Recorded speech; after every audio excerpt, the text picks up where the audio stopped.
Magandang araw mga kapasta. Sana po ay magustuhan nyo itong kwento ko. May uncle ako. Tawag namin sa kanya ay Uncle Sim. Short for Simangot. Ito kasing si Uncle Sim, hindi mo man lang makikita na nakangiti. Laging nakasimangot. Yun bang itsura na parang inutangan ng 1,000,000 tapos hindi binayaran? Parang laging may problema. Lagi nga naming biro kay Auntie Reza na paano niya natagalan na ganoon lagi ang itsura ni Uncle. Magagalitin din si Uncle. Parang gusto lagi na may kaaway siya. Kwento nga sa akin ni Mama, noong kabataan daw nila, walang araw na hindi sila nag-aaway ni Uncle. Lagi raw silang nagkakasakitan. Kasi nga itong si Uncle, pikon lagi. Sanay na kami sa kanya. Parang tanggap na namin na ganoon talaga si Uncle. Pinagbibigyan na lang namin. Kami na yung nag-a-adjust kasi ano pa nga bang magagawa namin? Kahit pagbali-balik ta rin ang mundo, Uncle pa rin namin siya. Isang beses, sakay kami ng 2 van papuntang Baguio. Bakasyon naming pamilya yon. Nakasakay ako doon sa van na si Uncle Sim ang nagmamaneho. Ang dalas niyang magbusina. Paano ayaw nang nasisingitan? Tulog ako nang maramdaman ko na bigla kaming pumreno ng biglaan. Pagkadilat ko, narinig ko na agad yung malakas na mura ni Uncle. Ang dami niyang sinasabing mura. Hindi pa man siya nakakababa ng van. Nalaman ko na yung van pala namin muntik nang bumunggo sa kasalubong na truck. Buti kami nakaiwas, pero yung truck tumaba doon sa bakod sa gilid ng daan. Wasak yung unahang parte niya. Pagbaba ko, nagkakasagutan na si Uncle, pati yung driver ng truck. Kalaunan, napatahimik na lang yung driver ng truck sa tindi ng mga sinasabi ni Uncle. Ang dami niyang mura na sinasabi. Tapos sinasabihan niya pa na bobo raw kasi yung truck driver. Walang pinag-aralan, mukhang adik. Lahat na ng lait sinabi niya. Dumating yung mga pulis. In-interview si Uncle pati yung driver. Nakita ko yung driver ng truck. Nagsindi ng mahabang itim na sigarilyo. Para siyang tabako. Yung mga nakikita sa mga pelikula. Pero itim yung kulay niya. Lumapit siya kay Uncle. Bigla ba naman niyang binugahan ng usok si Uncle? Ang kapal ng usok, Sir Neb. Hindi agad nakagalaw si Uncle Sim. Lumayo siya doon sa usok at umubo ng umubo. Walang bisyo si Uncle kaya hindi siya sanay sa mga usok. Nung mawala yung ubo niya, sinugod niya yung driver ng truck. Buti at nandoon yung mga pulis na nag-interview. Muntik na silang magpang-abot. Todo lait na naman si Uncle at yung driver nakatingin lang. Nagkasundo ng magpunta sa police station. Sabi kasi nung mga nakasaksi, kasalanan daw talaga nung truck driver ang lahat. Hindi na nagreklamo pa yung driver ng truck. Lumayo din siya agad. Hindi na kami natuloy sa Baguio. Umuwi na rin kami matapos yon. Kasi sabi nung iba naming kasama, baka babala sa amin yon. Lumipas ang mga araw, nalaman namin na si Uncle pala sinugod sa ospital. Nanghihina raw siya, hindi makalakad. Tapos nagsusuka raw ng itim na suka. Nung itest ng mga doktor, walang makitang kahit ano sa katawan niya. Normal lang lahat ng test. Sabi nga ni Auntie Reza na asawa ni Uncle, imposible raw na magkasakit itong si Uncle kasi walang bisyo. Maayos naman ang pagkain. Nung ilabas si Uncle sa ospital, doon na siya dinala sa isang manggagamot na kilala sa amin. Kasama ako nung dalhin siya sa manggagamot. Sabi nito nakalanghap daw ng sinumpang usok si Uncle. Itim na usok. Ako yung nakaalala doon sa driver ng truck na pinausukan nga si Uncle. Nung sabihin ko yon, sabi nung manggagamot na sigurado raw siya na yun daw ang dahilan ng sakit ni Uncle. Makailang balik kami sa manggagamot na yon. Pero si Uncle, palala lang siya ng palala. Grabe yung pinayat niya. Halos buto na lang siya, makalipas lang ang 1 buwan. Sabi ng manggagamot, napakalakas daw nung naging sumpa ng lalaki kay Uncle na hindi niya magawang maalis lahat ng usok na nalanghap niya. Ang tanging paraan lang daw para magamot si Uncle ay kung gagamutin siya nung mismong may gawa. Kasi siya lang ang nakakaalam ng sangkap ng usok.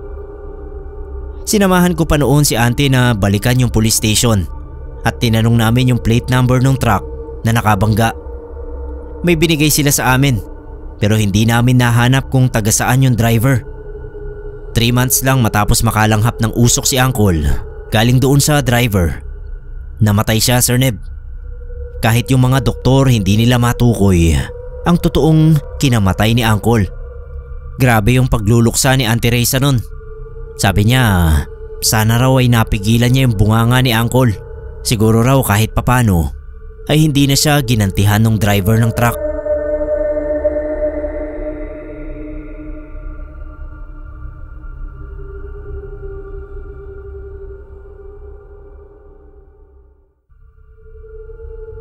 Nangyari ito sa isang tiyahin ni Papa na si Lola Auring noong mga bata pa sila Papa. May malawak na parang malapit sa bahay nila Lola Auring. At doon daw naglalaro sina Papa at mga pinsan niya na anak ni Lola. Kadalasan daw nilalaro nila roon ay habulan o kaya ay sasakyan nila yung mga baka o kalabaw. Tapos isang beses ay may isang galising aso ang sumulpot at nakipaglaro sa kanila. Bilang mga bata ay wala naman daw silang pakialam kung galisin yung aso. Natutuwa raw sila dahil napaka-friendly noong aso at hindi nangangagat. Nakikipaghabulan lang daw sa kanila at dinadamba sila. Pero hindi sila tinangkang kagatin kahit yung kagat na lambing lang. Naawa raw sila ng mga pinsan niya kaya dinadala nila sa batis at pinaliliguan. Ang pinangsasabon pa raw nila rito ay gugo. Dinadalhan din nila ng pagkain kaya kalaunan ay medyo tumaba ito at paunti-unti ay tinubuan ng balahibo. Pinaghalong itim at puti yung kulay ng aso na pinangalanan nilang Batbat, short for batik-batik. Hindi raw maalala ni Papa kung paano nalaman ni Lola Auring ang tungkol kay Batbat. Basta nagalit daw ito dahil hinahawakan nila si Batbat gayong hindi pa naman tuluyang gumagaling yung galis nito. Pinuntahan daw sila ni Lola Auring doon sa parang at pinagalitan. Tapos ay pinagbabato nito si Batbat habang sinisigawan na wag nang babalik dahil nga galisin. Nakakadiri at napakabaho raw. Para kina Papa ay hindi naman nakakadiri o mabaho si Batbat. Pero iba ang pananaw ni Lola Auring. Hindi pa rin sila natinag sa pakikipaglaro kay Batbat. Pero isang araw ay narinig na lang daw ng mga pinsan ni Papa na umiiyak si Batbat dahil pinagpapalo pala ni Lola Auring. Nag-iyakan din yung mga pinsan niya kaya nagmakaawa sa nanay nila na huwag saktan yung aso na tumakbo na lang palayo. Noon daw malayo na si Batbat ay lumingon pa ito sa mga pinsan ni Papa. Pagkatapos ay tumakbo na uli. Hindi na nila nakita pa si Batbat magmula noon. Iniiyakan daw ni na Papa at mga pinsan niya si Batbat kay Lola Auring. Kaso pinagagalitan lang sila nito. Dahil ayaw nga silang payagan na makipaglaro sa mabaho at galisin na aso. Tapos isang araw ay may insekto na kumagat sa hita ni Lola Auring. Pumantal lang naman daw na parang kagat ng langgam. Pero dahil sa kakakamot ay nasugat yun at kumalat. Pati sa ibang parte ng katawan ni Lola Auring ay nagkaroon siya ng sugat na parang natalop na balat at nagtutubig. Napakakatiraw, pero kapag naman kinamot ay humahapdi. Pati raw ulo ni Lola ay meron ding sugat kaya kinailangan siyang kalbuhin. Kapag daw kasi nadikitan ng buhok ay lalong kumakati at mahirap hindi kamutin na nagpapahapdi naman. Noong una ang gamot lang nila ay pawis lang ng kalderong may bagong saing na kanin. Pero hindi yun gumagaling. Isa sa mga anak ni Lola Auring na si Tito Popoy ang nagsabi na mukha raw galis ni Batbat ang sugat ng nanay niya. Noon daw ay kinabahan sina Lola Auring at ng asawa niyang si Lolo Justo. kaya nagpa-albularyo na sila. At doon nga ay nalaman nila ang totoong katauhan ni Batbat. Alaga pala siya ng Nuno at tinetesting lang daw nito kung magiging mabuti sina Papa kay Batbat. Tasyo raw ang totoong pangalan ni Batbat. Kahit nga galisin ito ay inalagaan nila, kaya naisip ng Nuno na gantimpalaan sina Papa. Ang kaso ay pumapel naman si Lola Auring, kaya nabulilyaso yung gantimpala at sa halip ay pinarusahan pa si Lola Auring. Ang gusto raw ng Nuno ay maranasan ni Lola Auring ang maging mabaho, nakakadiri at galisin, nakagaya ng mga pinipintas niya kay Batbat. Gusto raw nito na maranasan ni Lola kung gaano ang hirap ng mga ganoong kondisyon na hindi malaman kung paano pagagalingin. Abot-abot ang pagsisisi ni Lola, lalo na nung marinig niya yung tungkol sa gantimpala. Kaso ay huli na ang lahat. Ang nakagaling sa galis ni Lola ay yung pagligo sa batis kung saan pinaliliguan ni na Papa si Batbat, at ang paghiga sa damuhan sa parang kung saan sila naglalaro. Halos kalahating taon daw na nagtiis si Lola Auring sa mga sugat niya. Magmula noon ay hindi na naging maarte sa mga galising hayop si Lola Auring. Naging dog lover pa nga. Pero ang sabi ni Papa, si Tito Popoy na noon ay 14 years old ay may tampo kay Lola dahil sa gantimpala ng Nuno na naudlot dahil sa pagmamalupit niya kay Batbat.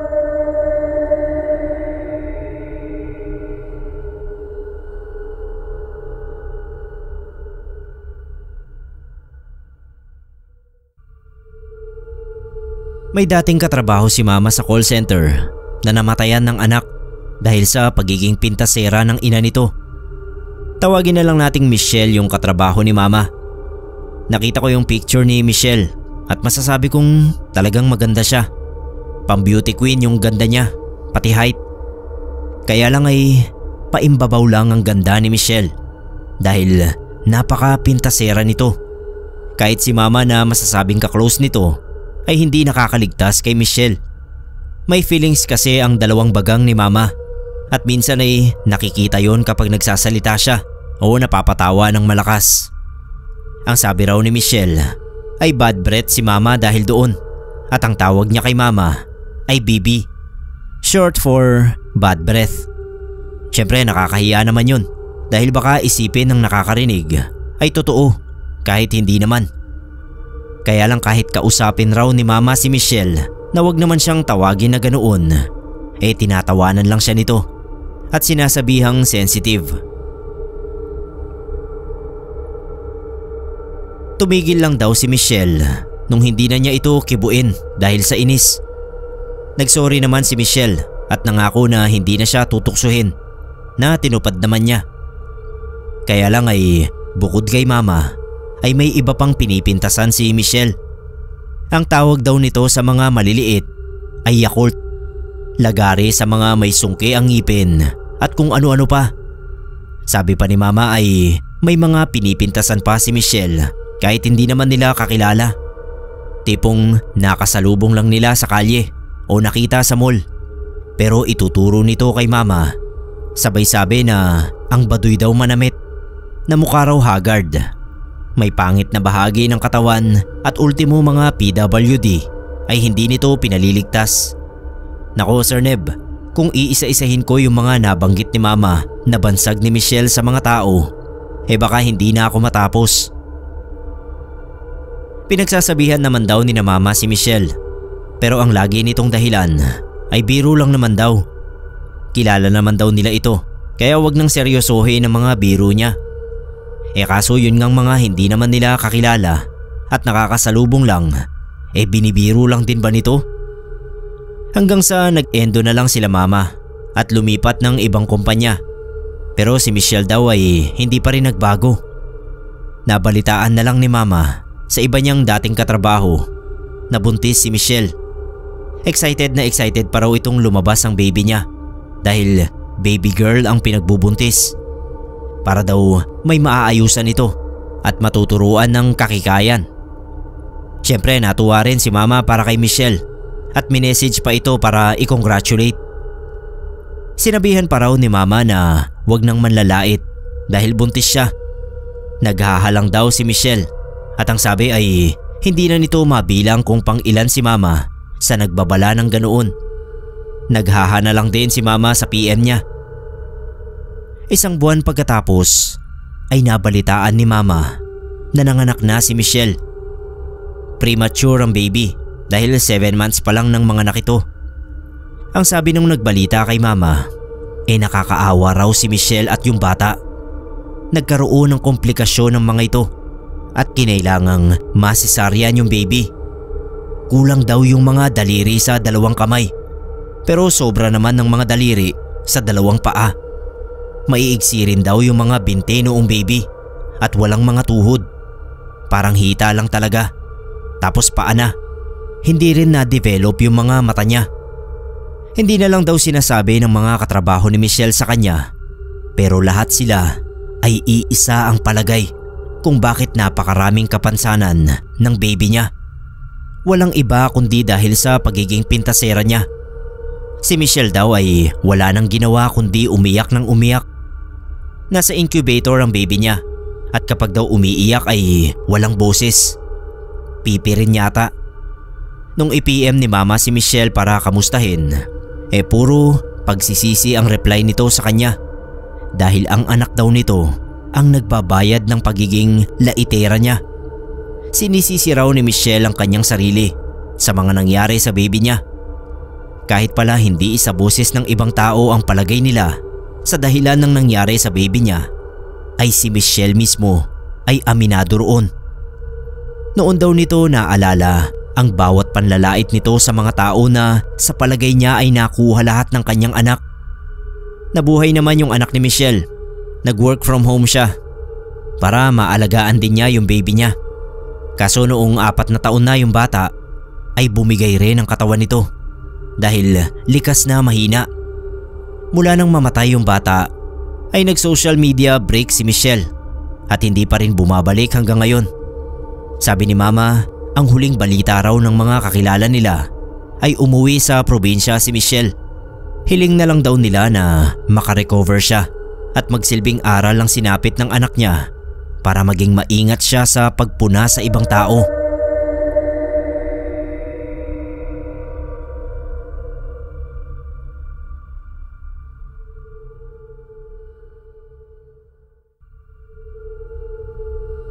Magandang gabi po Sir Neb at sa lahat ng nakikinig sa Pinoy Creepypasta. Ito ay kwento lang sa amin ng lola naming si Lola Filipinas, pero tawag namin sa kanya Lola Pina. 2019 nang iwan kami ni Lola. Namatay siya sa komplikasyon sa puso at kidney. Pero kahit wala na siya, ang dami pa ring alaala na naiwan niya sa amin na hindi namin makakalimutan. Isa nga itong kwento niya tungkol sa pangit daw na santo. Noong sa Camarines Norte pa nakatira si Lola Pina, sabi niya isa raw siya sa mga tagapangasiwa ng chapel sa barangay nila. Maliit lang yung chapel, halos 50 katao lang daw yung seating capacity ng chapel. Pero kahit ganoon, talagang dedikado naman daw yung mga kabarangay niya sa pagsisimba tuwing linggo sa chapel na yon. May umuwi raw na babae na galing Japan.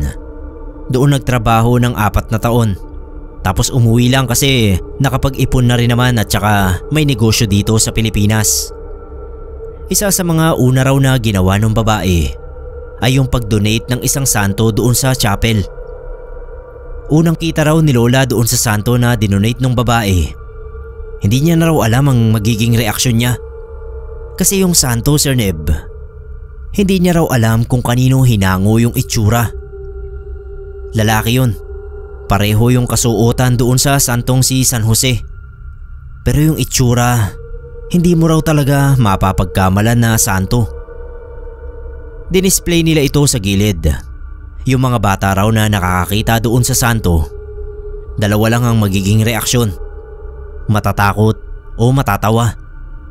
Hanggang sa kumalat na nga na ang tawag daw ng mga kabataan doon sa rebulto na yon ay ang pangit na santo. Madalas mo raw makita sa chapel yung mga bata na papasok sa loob, lalapit doon sa santo tapos magtatawanan. Siyempre yung balita, nakarating doon sa may-ari na nagdala ng santo. Nagalit yung babae. Sabi niya mga demonyo daw kami. Ni hindi namin masabihan yung mga tumatawa doon sa santo. Sabi naman ng isang caretaker na kasama ni Lola, baka raw kasi hindi naman talaga santo yung dala niya. Muntik pang mag-away-away. Pero nagkabati-bati rin lahat nung umawat na si Lola Pina. Ilang buwan lang daw ang lumipas. May nagkwento daw kay Lola Pina. Isang dalaga, Rachel yung pangalan. Sabi niya isa raw siya sa mga unang nagbansag nung kataga na pangit na santo. Ayon sa kwento niya, lagi raw nilang tinatawanan yung pangit na santo kapag dumadalaw sila sa chapel. Pero nung isang gabi, patulog na daw siya nun. May nambabato raw na kung sino sa bintana ng kwarto. Sumilip daw siya. Pagdungaw niya, nandoon daw sa labas yung pangit na santo. Nakatingala tapos galit yung tingin kay Rachel. Napasigaw daw siya at saka nagsumbong sa mga magulang niya. Pero paglabas, wala namang nakitang santo sa labas. Gusto niya raw humingi ng patawad doon sa santo, kaya siya nandoon. Marami pa raw kwento tungkol sa pagpapakita ng santo sa mga taong tumatawa sa kanya o tinatawag siyang pangit. Lahat sila dumadalaw sa chapel para humingi ng tawad. Kumalat din yung kwento na yon at simula nga nang malaman ng lahat na ganoon ang nangyayari, halos wala na raw sino man ang nagtangkang laitin ulit yung santo. Sabi ni Lola sa amin, kahit siya raw ay duda sa santong yun. Mas madalas daw na natatakot siya sa presensya ng santo. Pakiramdam niya raw sinusundan siya nito ng tingin. Makalipas ang 2 taon sa chapel, bigla na lang nawala yung santo nang walang nakakaalam kung anong nangyari. Ang sabi ninakaw daw. Pero karamihan sa mga pinakitaan ng santo ay sinasabi na posibleng umalis daw mag-isa yung santo at nagtungo kung saan. Hindi na raw nakita pang muli ni Lola Pina yung santo na yon.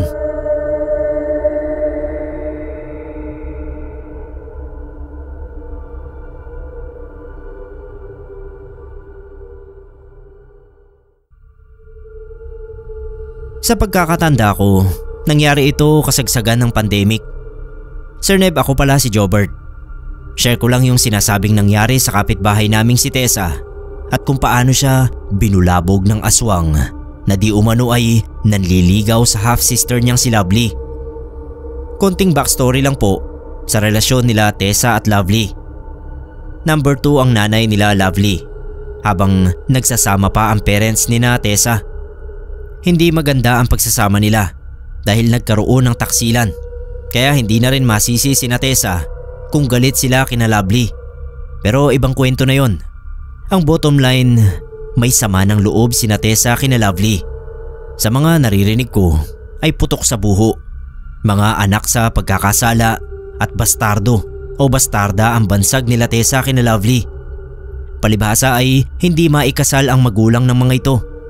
Minamata-mata rin nila ang mga ito dahil kagaya ng ina nila ay hindi rin kasal si Lovely sa ama ng anak nito. Tinakbuhan kasi si Lovely. Sabi naman ni Tessa ay kagaya lang ito ng nanay niya. Hindi na lang pumapatol si na Lovely. Pero sabi naman ni na Tessa ay dapat lang dahil hindi naman daw sila magagalit sa mga ito kung hindi dahil sa makating nanay nila. Basta kapag si na Lovely na ang usapan ay namumutakti ang masasamang salita at panlalait sa bibig ni na Tessa.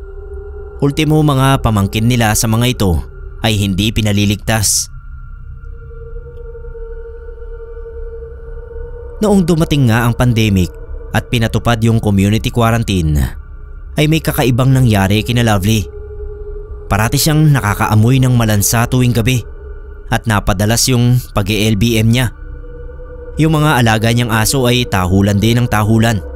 Basta sumapit ang 6:00 ng hapon hanggang madaling araw na yon, habang nakaharap sa bintana o kaya ay nakatingala sa bubong. Tuloy kahit hindi pa na ipapaalbularyo ay alam na nilang may aswang sa paligid. Ang pinagtataka lang nila ay sino naman ang inaaswang sa kanila, gayong wala namang buntis, may sakit o baby sa kanila. Nagsabog na lang sila ng asin sa bubungan at nagpausok ng goma tuwing hapon. Pero parang lumipat lang ang aswang dahil tumatahol pa rin yung mga aso ni Lovely, pero sa may kalsada naman nakatingin. Nung magpatingin si Lovely sa albularyo para alamin kung bakit sila inaaswang, ay nagulat sila sa nalaman. May gusto raw yung aswang kay Lovely, kaya parati siyang binibisita. Sir Neb, pandemic na pandemic at nakakulong sa kani-kanilang mga bahay ang mga tao. Pero kumalat ang balitang yon at nakarating kina Tessa. Si Tessa raw ay pinagtawanan si Lovely. Aswang na lang daw ang nagtsatsaga rito. Palibasa ay lahi raw ng mang-aaswang ng asawa. Asawahin na raw ni Lovely yung aswang para aswang na rin ang anak nila at terno na sa ugali ng lola. Siguro napuno na rin si Lovely, kaya pinarating kay Tessa na mas mabuti pa raw yata ang mag-asawa ng aswang kaysa may kapatid na ugaling aswang. Nagalit si Tessa at kaysa hodang naka-community quarantine ay pinuntahan nito sina Lovely at pinagbabato yung bubong habang mura ng mura at sige sa pandudot sa buong pamilya nito. Pinahuli na lang sa mga tanod si Tessa para matigil. Nung sumunod na araw ay balitang-balita sa amin na binulabog daw ng malalakas na kalampag ang bahay nila Tessa nang nagdaang gabi. May bumagsak daw ng bumagsak sa bubungan ng mga ito na sa sobrang lakas parang may kung anong sumasabog. Yung mga bintana at pinto naman daw ay pilit na binubuksan at binabangga. Hindi raw makatulog sa sobrang takot sina Tessa. Sigawan daw ng sigawan at humihingi ng saklolo, pero walang tumulong dahil ang nakikita raw ng mga kapitbahay ay 2 maiitim na tao at 3 malalaking ibon ang umaaligid sa bahay nila Tessa. Tumigil lang daw ang mga yon bandang 4:00 ng madaling araw. Yung mga pinto at bintana ay konting-konti na lang at mabubuksan na. Pero ang sabi ng ilan ay hindi naman intensyon na pasukin ang bahay nila Tessa, kundi parang nananakot lang. At mukhang mabisa ang pananakot dahil natahimik ang bunganga ni Tessa sa panlalait kina Lovely. Deep inside ay alam niya kung bakit sila binulabog ng mga aswang. Tatawa-tawa tuloy si Lovely at ang sabi ay mabuti pa ang aswang at may malasakit sa kanya. Ayaw nang sinasabihan sila ng masasamang salita, samantalang yung mismong kadugo niya ay siya pang nanlalait sa kanya. Walang sinagot si Tessa sa gaputok na salitang yon ni Lovely kahit nakarating naman sa kanya. Natakot na siguro na balikan sila ng mga aswang. Eventually ay tumigil din yung aswang sa pagbisita kay Lovely. Ewan ko lang kung ano ang ginawa nila.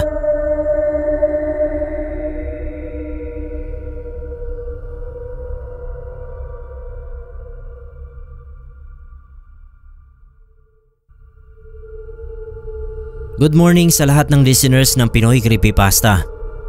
Selly po ang name ko. Nagtatrabaho ako ngayon dito sa Tarlac. Itong kwento ko ay tungkol sa kuya ko na si Kuya Chris. Anniversary niya nitong April, kaya naaalala ko siya ulit. Naisip ko na baka pasok din dito yung kwento niya. 2 taon ang agwat namin ni kuya. Noong high school kami, para kaming aso at pusa na pinagsama sa isang bahay. Lagi kaming magkaaway at lahat ng away namin ay dahil lang naman sa mga pinakasimpleng bagay. Grabe kasi kung mang-asar itong si Kuya Chris, lalo na kapag nasa bahay kami. Ako naman syempre hindi ako nagpapatalo. Makikipag-asaran din ako. Ang ingay namin sa bahay. Galit na galit si mama lagi kapag nagsasagutan kami. Kapag wala kaming pasok, halos buong araw na laita ng maririnig mo sa bahay namin. Lagi niyang tawag sa akin pangit. Ako naman tawag ko sa kanya palito. Ang payat kasi ng kuya ko. Malakas naman siyang kumain pero ewan ko ba. Pero kapag nasa labas kami, ibang-iba si kuya. Napaka-protective niya sa akin. Noong first year high school ako, doon sa school na pinapasukan niya, sinamahan niya pa ako sa classroom kasi baka raw maligaw ako. Tapos ilang buwan niya rin akong sinamahan papasok at pauwi kasi wala pa akong kasabay nun. Tumigil lang siya nung nakita niya na may mga kaibigan na ako. Sweet naman talaga si kuya, Sir Neb. Mahal niya ako kahit hindi niya sinasabi. Ramdam ko naman yun. May isang araw na nag-aalmusal ako sa mesa. Lumabas si kuya. Naghintay lang ako na may sabihin siya para magsimula na naman kami sa sagutan. Pero nung araw na yun, walang sinabi si kuya. Kumuha lang siya ng plato tapos kumain.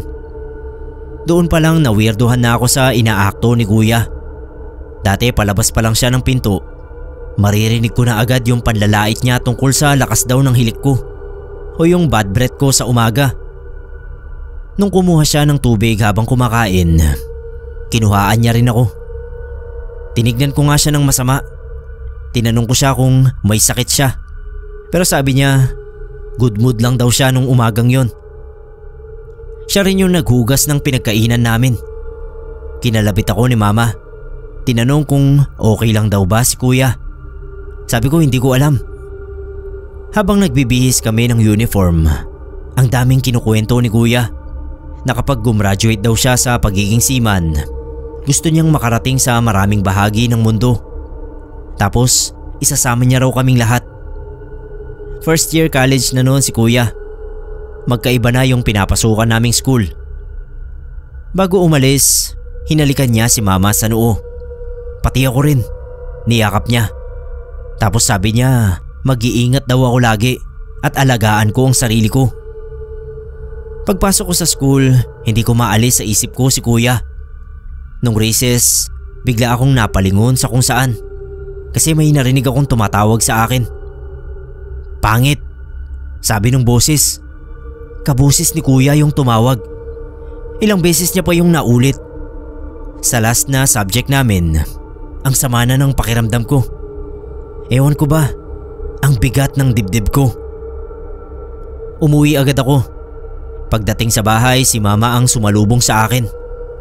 Sir Neb, masamang balita ang sinabi ni mama. Nasagasaan daw ng umaandar na truck si kuya habang tumatawid. Patay na raw si kuya. Nawalan ako ng malay nung marinig ko yon.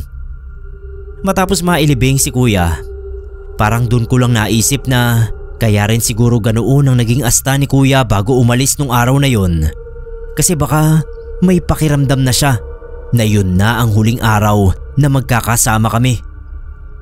Ilang taon ang lumipas pagkatapos ng kamatayan ni kuya. Kapag nalulungkot ako, naririnig ko pa rin minsan yung boses niya galing sa kung saan. Pangit. Palaging sinasabi yon ng boses. At kapag naririnig ko yon, nawawala yung lungkot ko. Kasi kahit nasa kabilang buhay na siya, ay hindi niya pa rin ako nakakalimutan. Sabi ni mama, siya rin daw madalas marinig ang boses ni kuya. Para sa kuya kong si Chris, kung nasaan ka man, sana nasa mabuting kalagayan ka dyan sa langit. At sana, wag na wag mo kaming makakalimutan ni mama.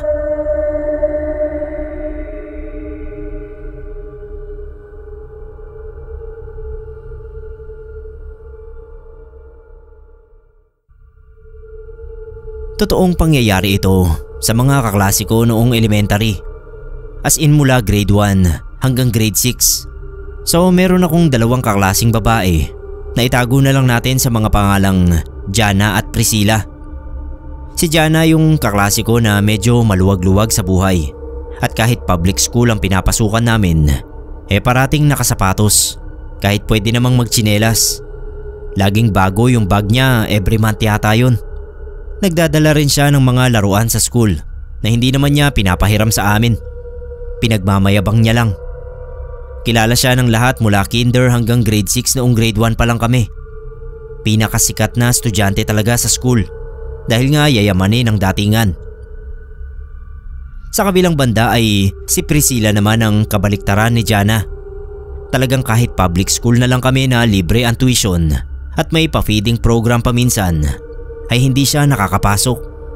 Ang layo kasi ng tirahan nila. Literal na bundok, kaya bago pa siya makababa sa kapatagan ay haggard na siya kahit naligo naman bago pumasok.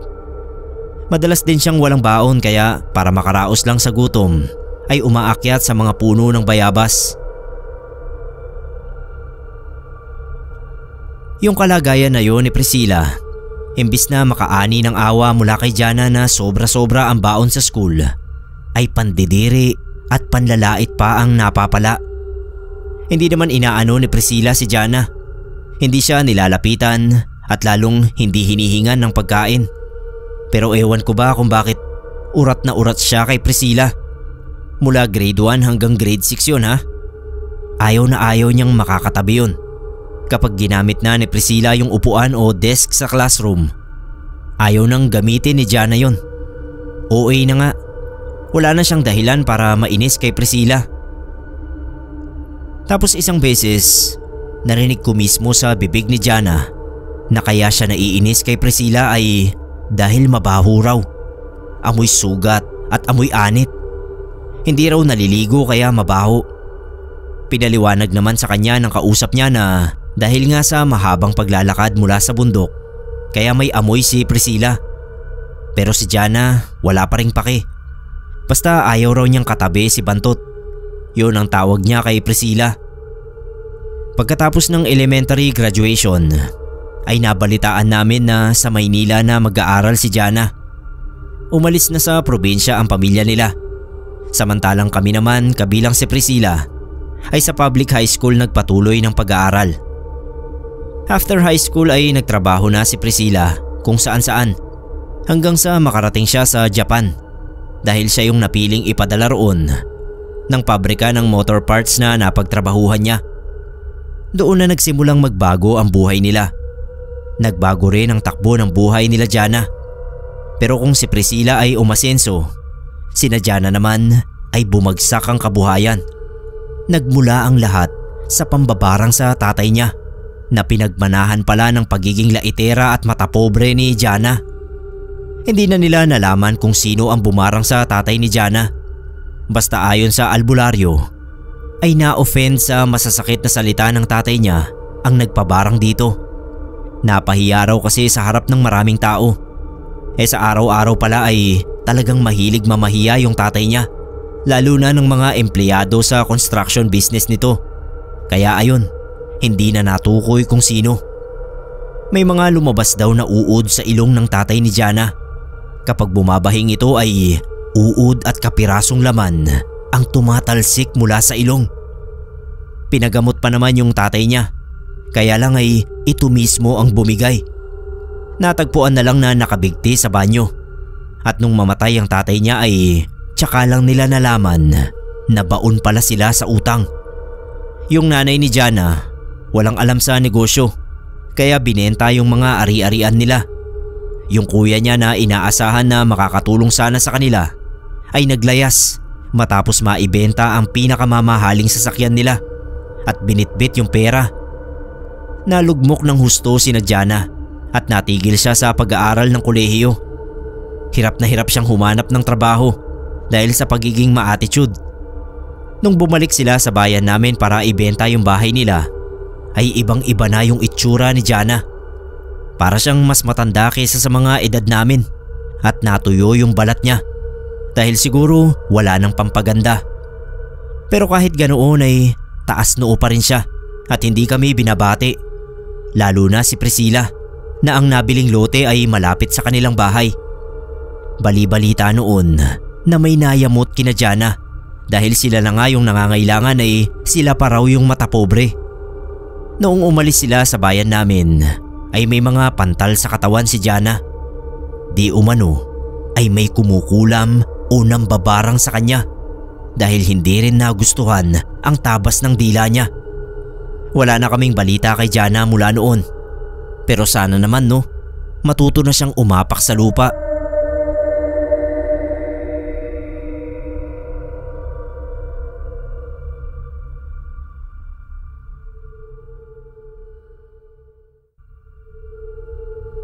Hello Sir Neb at sa lahat ng nakikinig sa Pinoy Creepypasta. Teacher sa US ang isa kong ninang na si Ninang Elma. Sabi niya noong bago pa lang siya roon, grabe yung pakikitungo sa kanya ng mga bata. Mga 12 o 13 years old lang yung mga estudyante niya. Pero grabe kung mambuli. Kung mahina lang daw ang loob niya ay tsak na uuwi siya ng Pilipinas nang namumulubi. Mabuti na lang nga at malaking tao si Ninang. Malaki rin ang pangangatawan. Hindi naman mataba pero tama lang ang height niya. Matatangkad din yung mga estudyante niya. Pero mas matangkad siya at malaki, kaya hindi siya kayang pisikalan ng mga yon. May ibang teachers daw kasi na kapag mas maliliit sa mga estudyante talagang nakakatikim ng pamamatid o kaya ay panunulak. Salamat na lang talaga at medyo higante si Ninang. Noon daw ay isa yon sa pinanlalait sa kanya ng mga bata. Mukha raw siyang ogre. Medyo may kalakihan din kasi ang ilong ng Ninang. Tinutukso siyang pangit at ogre. Pinalalampas lang niya kahit masakit. Pero overtime naman ay umayos din ang trato sa kanya ng mga estudyante niya. Naisip daw siguro na hindi siya basta-basta magpapaapi sa mga ito. Pero isa sa mga hinala niya kung bakit din natigil ang pambubuli sa kanya ng mga estudyante dahil sa nangyari sa 2 bullies doon sa 6th grade. May estudyante raw si Ninang na Indian o yung tinatawag na Native American. Hindi naman daw rare ang ganoon sa eskwelahan nila. Kaya lang yung estudyanteng yon, natawagin na lang nating Ethan, medyo nerdy at weird. Kaya napapagdiskitahan ng mga bully. Nilalait siyang savage at ang mahaba niyang buhok ay tinatangkang gupitin dahil tinutokso siyang drag queen. Noong magupit ang buhok ni Ethan ay tsaka siya lumaban sa mga bully. Kadalasan daw kasi ay umiiwas lang ito. Pero yung time na may humawak sa buhok niya at tinangkang gupitin ay tsaka siya pumitik. Ayon sa kwento ng mga kaklase ni Ethan, sinuntok kaagad nito yung bully. Natawagin na lang nating Mark. Tapos ay inagaw yung gunting at binato sa dingding. Bumaon yung gunting sa dingding at natahimik yung mga kaklase nila na nakakita. Nainsulto si Mark na nasuntok kaya sinugod niya agad si Ethan. Pinagtulungan daw ito ni Mark at isa pang estudyante na tawagin nating Eric. Nabugbog si Ethan at ginupit nga nila Mark yung buhok niya. Hindi naman siya kinalbo o ano, kundi bumawas lang ng buhok niya. Tapos ay winagayway yun sa mukha niya habang tinutokso siya. Kinabukasan at sa mga sumunod na araw ay hindi pumasok si Ethan. Proud pa raw sina Mark at Eric na kasalanan ng mga ito kaya hindi na pumasok si Ethan. Pero kalaunan ay nadisgrasya ng malala yung 2 bully. Naglalakad daw si Mark sa gilid ng field ng eskwelahan nung biglang magkasigawan. Paglingon niya sa pinanggalingan ng sigawan ay may bola ng football na tumama sa mukha niya. Natumba si Mark at humampas sa punit na interlink wire fence. Tumama sa pisngi ni Mark yung mga gupit na alambre. At dahil na out of balance nga siya, ay tuloy-tuloy siyang bumagsak at nakaskas ang pisngi niya sa mga alambre. Wakwak yung gilid ng mukha niya at lumaylay ang tenga. Kinailangan siyang isugod sa ospital dahil halos natalop yung kalahati ng mukha niya. Kahit yung mga medic daw ay hindi makapaniwala na fence lang ang may gawa ng nangyari kay Mark. Parang sobrang lala naman daw dahil malambot lang naman yung mga alambre nun. Sunod naman ay si Eric na nagbabike doon sa neighborhood nila. May maliit na bato lang daw na nadaanan si Eric kaya tumalbog ng konti yung bike niya. Pero pagtalbog ng gulong ay gumewang siya at tumumba doon sa may sidewalk. Naidiin ni Eric yung kanang kamay niya at naputol ang buto niya sa braso. Hindi basta naputol, kundi naputol sa 3. Para siyang nasagasaan ng malaking sasakyan. Ilang linggong hindi nakapasok yung 2 at nung magbalik sila, tabingi na yung mukha ni Mark at hindi na pantay ang haba ng mga braso ni Eric. Hindi pa rin nawala yung pagiging bully noong 2 at sige panlalae ito panunukso sa iba nilang schoolmates. Malakas pa rin ang loob ng mga ito dahil may mga kabarkada ring bully. Tapos isang beses ay dumating si Ethan doon sa school para kunin yung records niya. Nakita raw ni na Mark at Eric si Ethan at pinagtripan na naman. Pero ngumiti lang si Ethan at ang sabi raw nito ay hindi pa ba sapat yung mga pinaranas niya sa kanila? Nasa kanya pa rin daw yung picture ng dalawa, kaya umayos sila kung ayaw nilang mapahamak ulit. Natahimik daw yung dalawa at magmula noon ay hindi na nambuli ng mga estudyante o teachers. Ang sabi kasi ng iba ay may kakayahan talaga ang mga Native American na magparusa sa mga tao at maaaring ganun ang ginawa ni Ethan doon sa dalawa.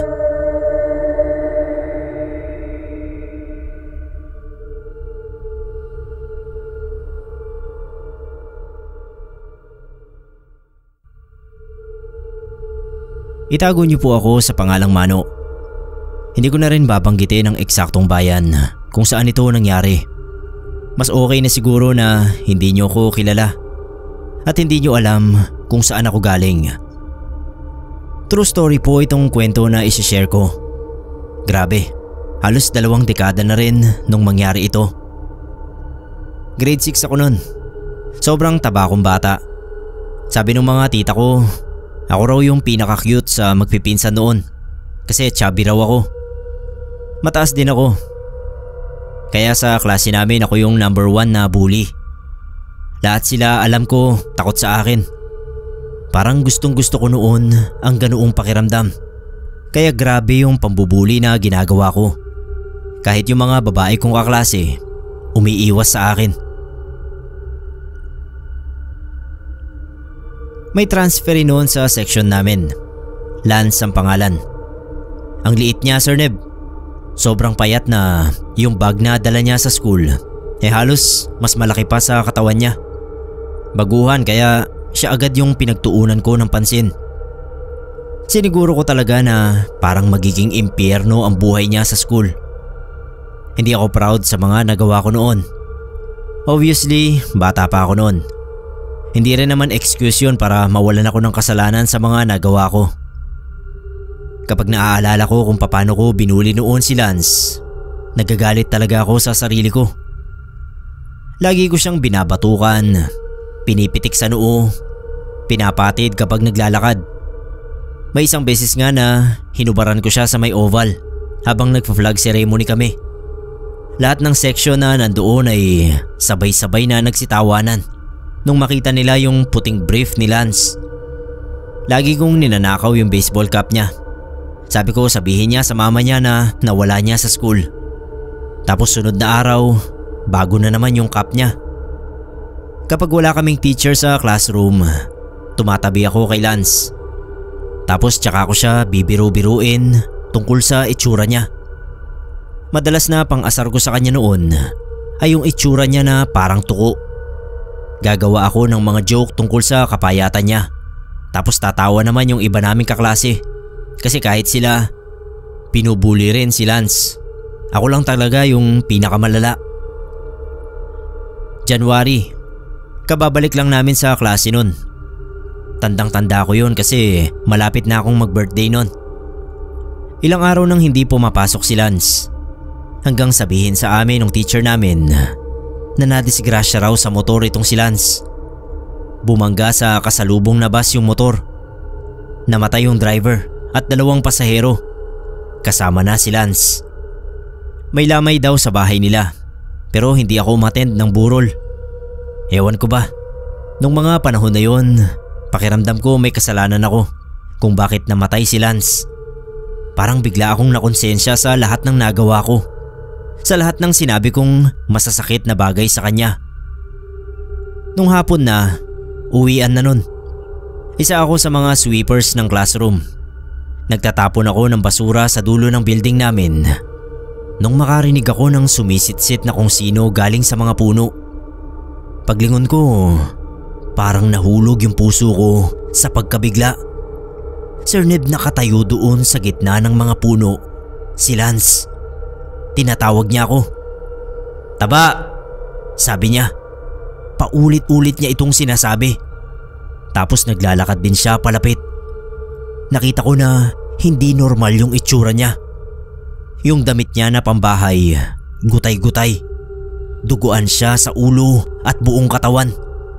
Yung kaliwang mukha niya, nahuhulog na galing sa mukha niya. Nakalaylay lang. Isa na lang yung mata niya. Kalahati na lang yung labi. Ang bagal ng lakad niya. Nung itaas niya yung kamay niya para ituro ako, yung dalawang daliri niya ay buto na lang. Natanggal na yung kuko at laman. Sumigaw ako at tumakbo pabalik sa room. Wala akong sinabi sa mga kaklase ko. Kinuha ko lang yung bag ko at saka tumakbo pa uwi. Hindi yun ang huling beses na nakita ko si Lance. Lagi ko siyang nakikita sa gilid ng mata ko. Nakatago sa gitna ng mga puno o minsan nasa malayo. Parang minamasdan ako. Tinigil ko na yung pagiging bully matapos yon. Nung tumuntong ako ng first year high school, binago ko talaga yung ugali ko. Pinangako ko sa sarili ko na hindi ko na ulit gagawin ang mga bagay na ginawa ko noon kay Lance. Hanggang sa makagraduate ako ng kolehiyo. Ni minsan, hindi ako nanlaito ng bully ng kaklase. Parang naging kilala na ako ng mga kaklase ko bilang joker. Hindi ko na ulit nakita pa yung kaluluwa ni Lance. Siguro ay natahimik na rin ang kaluluwa niya.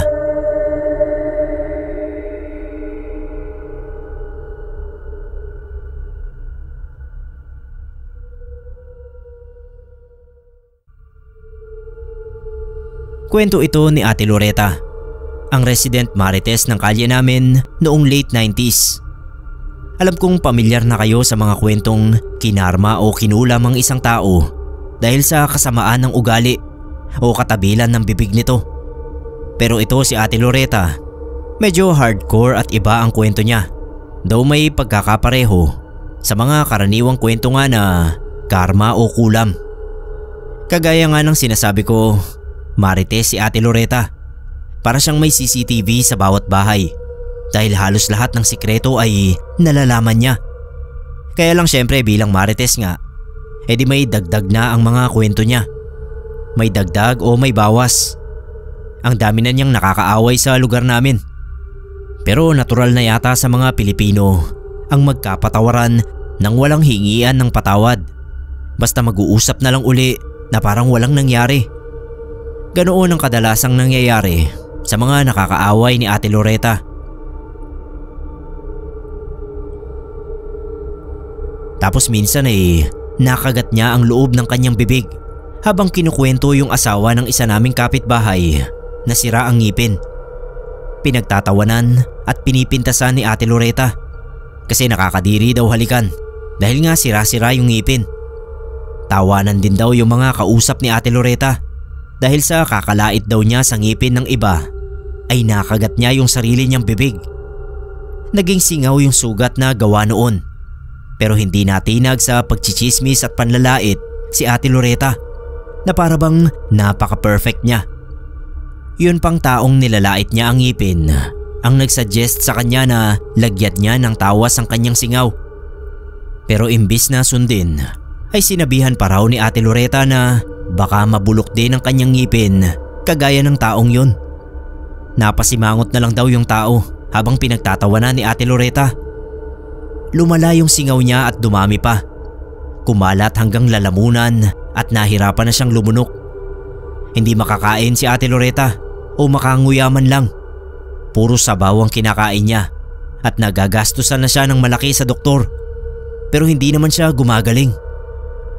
Nung magtagal ay pati labas ng bibig niya sa gilid ng labi ay may singaw na rin. Magang-maga ang dila niya at pulang-pula. Nakakadiri, Sir Neb, kasi may mga parts na puti at parang natatalop sa dila niya. Kapag dumudura siya ay may kasamang dugo at yun ngang puti na parang balat.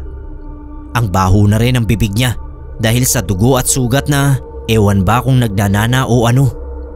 Pero sa kabila ng kondisyon niya ay grabe pa rin talaga ang ugali ni Ate Loretta. Kahit hirap na hirap ay nasabi pa niya na kinukulam siya ng may galit sa kanya. Galit daw dahil nagsasabi siya ng totoo At ang tinuturo niyang kumulam sa kanya ay yung kapitbahay naming sira ang ngipin. Nag-aaway pa sila noon. Tapos kadiri talaga itong si Ate Loretta. Para hindi siya malapitan ng kaaway niya ay dinuduraan niya. Palibhasa nga ay may dugo at kung ano-ano pang particles yung laway niya, ay alam niyang pandidirian yun ng kahit na sino. Effective kasi talagang halos isang dipa lang ang layo ng kaaway niya sa kanya. Sino nga ba naman ang gustong maduraan? Para lang matigil ang kababuyan ni Ate Loretta ay tumawag na nga ng albularyo ang anak niya, nahiyang-hiya sa mga pinaggagawa ng nanay niya. Tinawas siya sa tubig at ang lumabas ay may elemento na naririndi sa mga pamimintas ni Ate Loretta. Kaya pinarusahan na siya para hindi na makapagsalita. Aalisin lang daw nito ang mga singaw sa bibig ni Ate Loretta kung titigil na siya sa kakadaldal at kakapintas sa mga tao sa paligid niya. Desperada, nangako si Ate Loretta. Nag-alay pa nga ng sariwang itlog sa gilid ng bahay nila para maapis yung elemento. Pero never siya humingi ng sorry sa kapitbahay na nakaaway niya at pinagbintangang mangkukulam. Tumagal ang ilang araw at hindi pa rin gumaling ang mga singaw ni Ate Loretta. Nagpatawas uli siya at may pinamumog sa kanya na tubig at yun ang nagpagaling sa kanyang mga singaw. Ilang linggo lang ang nagdaan at ito na naman ang pagmamarites at pamimintas ni Ate Loretta. Hindi naman siya tinubuan ng mga singaw, pero makaraan pa ang ilang linggo ay hindi na siya gumising mula sa pagkakatulog. May mga lumalabas na maliliit na linta sa bibig niya at nagkulay gray ang dila niya. Sobrang hinagpis ng pamilya niya at ang hinala nila ay binarang si Ate Loretta. Pero nung tawasin siya ay yung elemento uli ang nakita ng hindi lang isa kundi 3 albularyo na tumingin sa kanya. Galit na galit daw yung elemento na yon sa kadaldalan ni Ate Loretta. Lalo pa at hindi ito tumupad sa pangakong hindi na magchichismis. Kaya ngayon dito sa lugar namin, Sir Neb, ay walang marites. Ang takot na lang magchismisa ng mga tao rito dahil sa elementong nagparusa kay Ate Loretta.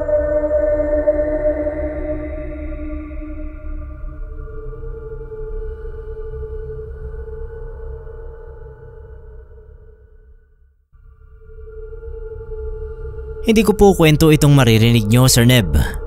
Kwento ito ni Linda, kilalang laitera sa barangay namin. Kaklase ko noong elementary itong si Linda, kaya alam na alam ko ang ugali niya. Sobra siyang mapanlait. Kahit nung elementary pa lang kami ay hindi na mapigilan yung bunganga niya. Natatandaan ko nga noon yung student teacher na nagturo sa amin umiyak at nag-quit pa kasi nilait-lait ba naman ni Linda dahil sa bingot nito sa muka. Sa totoo lang, Sir Neb, maganda naman talaga si Linda. Mayaman yung pamilya nila. Yung daddy niya alam ko abogado sa Maynila. Ang ganda ng bahay nila. Noong naimbitahan kami isang beses sa bahay nila dahil birthday ni Linda, nalaman ko na may swimming pool sila sa likod bahay. Manghang-mangha ako noon kasi yun ang unang beses na nalaman kong pwede ka palang magkaroon ng pool sa bahay nyo basta mayaman ka. Crush ko nga noon si Linda. Kaso noong malaman ko na ganoon pala yung ugali niya, nawala yung pagka-crush ko sa kanya. Habang lumalaki, parang mas lumalala yung pagiging laitera niya. Nung tumuntong siya ng college, doon na talaga umabot sa puntong wala nang preno yung bibig niya.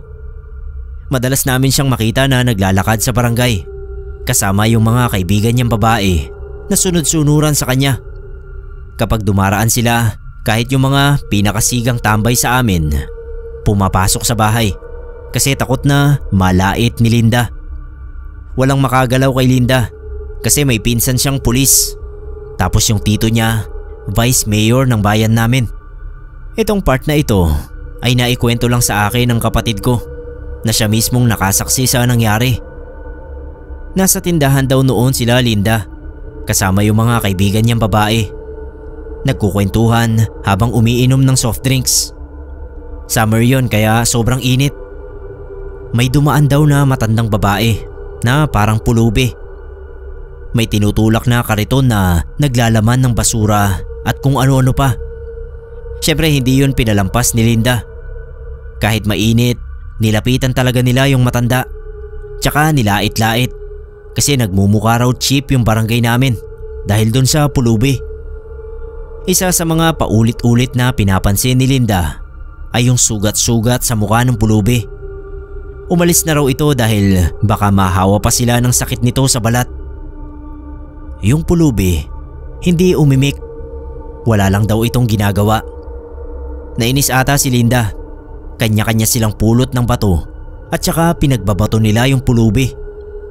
Sabi nung kapatid ko, tumigil lang daw sila Linda pati yung mga kaibigan niya nung makita nila na may dugo na doon sa kalsada.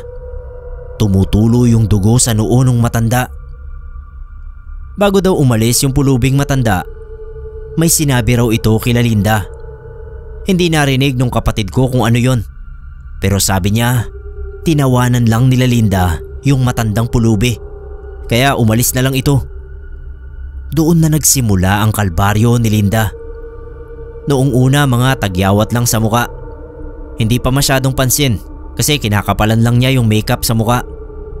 Nagugulat nga ako minsan kapag nakakasalubong ko siya. Kasi hindi ko siya makilala dahil sa makeup.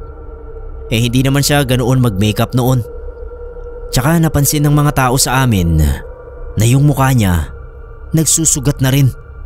Parang may malalaking pantal na lilitaw sa isang parte ng mukha niya.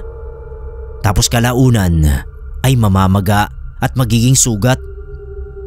Dumalang yung mga paglabas ni Linda. Kung lalabas man siya o papasok sa paaralan, may takip siyang tela sa mukha.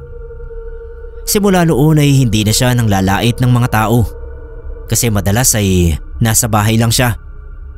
Ang kwento nung kasambahay nila, pati raw yung katawan ni Linda nagsusugat na rin. Kung ano-anong ointment at gamot na raw ang pinapahid nila sa mga sugat na yun. Pero wala talaga. Sa gabi naririnig ng mga kasambahay na umiiyak itong si Linda dahil sa sobrang sakit. Hindi na raw ito nagdadamit kasi mahapdi kapag tumatama sa balat. Kapag napapadaan ako sa bahay nila Linda, minsan nasisilip ko siya na nakatingin sa bintana. Ibang-iba na yung itsura niya. Yung buong mukha niya, punong-puno na ng peklat at sugat. Tumigil na siya sa pag-aaral. Siguro dahil na rin sa kahihiyan. Dagdag na kwento noong kapitbahay na itong si Linda madalas daw na makita yung pulubi na nilait-lait niya noon sa likod bahay nila. Sisigaw daw ito ng sobrang lakas. Tapos kapag tinanong kung bakit, ay sasabihin nito na nagpapakita na naman yung pulubi. Dinuduro-duro siya at may sinasabi na salita na hindi niya maintindihan. Doon daw na-realize ng mga kasambahay na baka yung pagsusugat ni Linda ay dahil sa pulubing matanda. Posibleng kinukulam siya. Lumipat sila Linda sa ibang lugar kalaunan. Ang sabi wala raw nahanap na doktor na kayang gumamot sa sugat niya. 26 na ako nung mabalitaan ko na itong si Linda ay natagpuan na lang na nagpakamatay sa bahay nila. Pareho ang edad namin kaya alam ko na 26 din siya nang mamatay. Alam ko matindi man lait itong si Linda. Pero Sir Neb, hindi naman siguro tama na ganito ang sinapit ng buhay niya.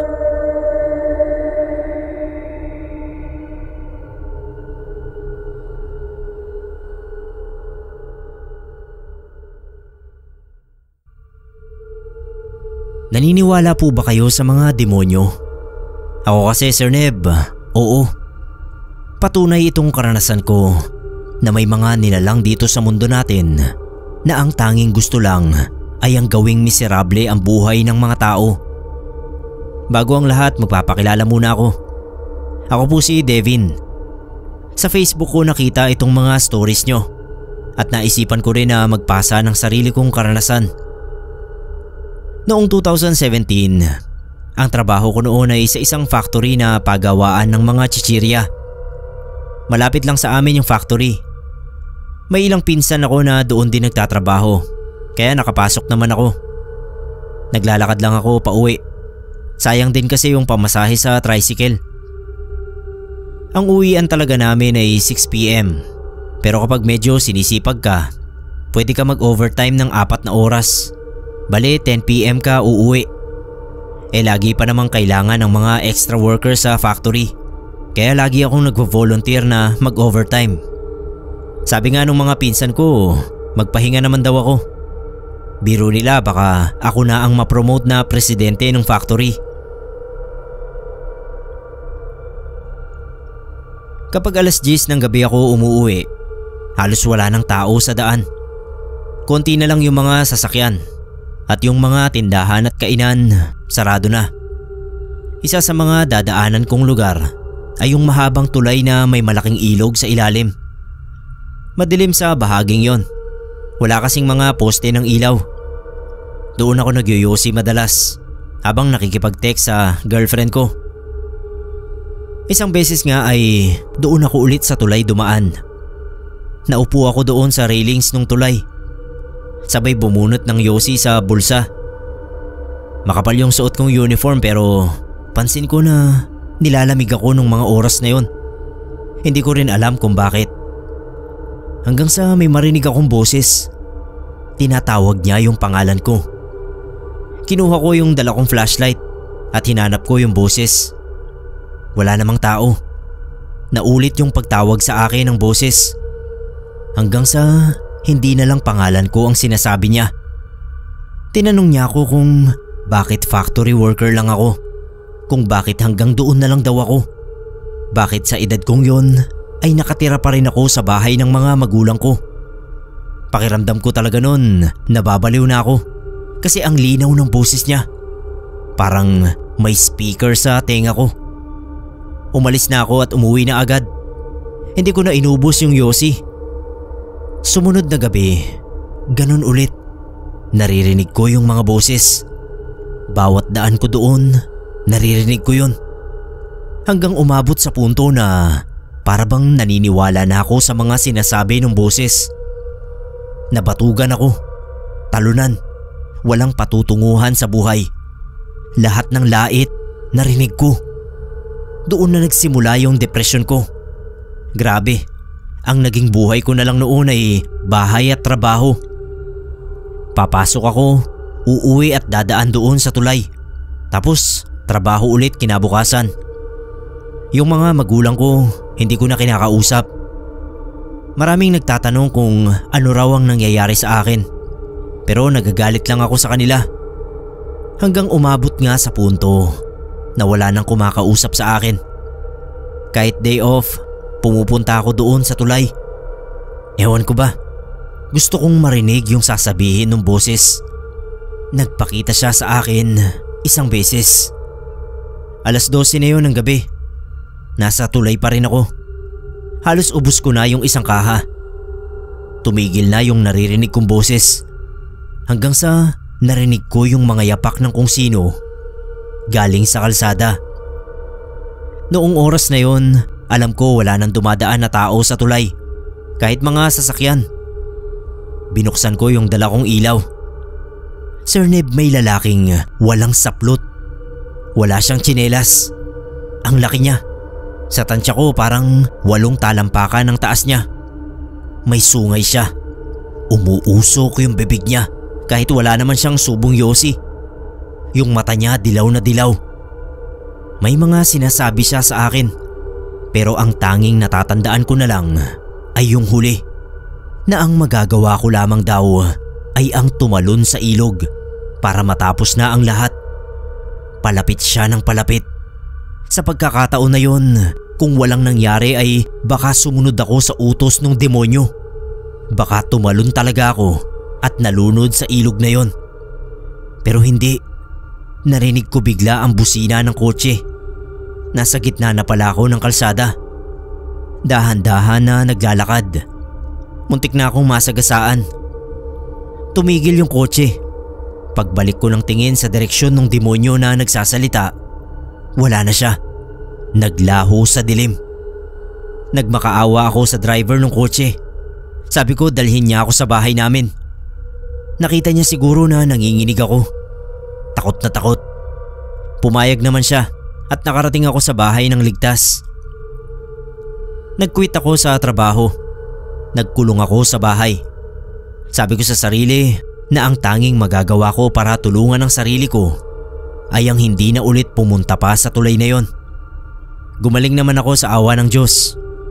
Halos 6 na buwan akong nasa bahay lang. Nakikipag-usap kila mama. Nagdarasal. Nung medyo confident na ako sa sarili ko, ay tuwing linggo nagsisimba na rin ako. Simula noon hindi ko na ulit naramdaman yung presensya ng demonyo sa utak ko. Dagdag impormasyon po, Sir Neb. Nabalitaan ko kalaunan na meron daw lalaki na tumalon dun sa tulay sa hindi malamang dahilan. Sabi nung asawa na depressed daw yung asawa niya at palagi nang tumatambay doon sa tulay.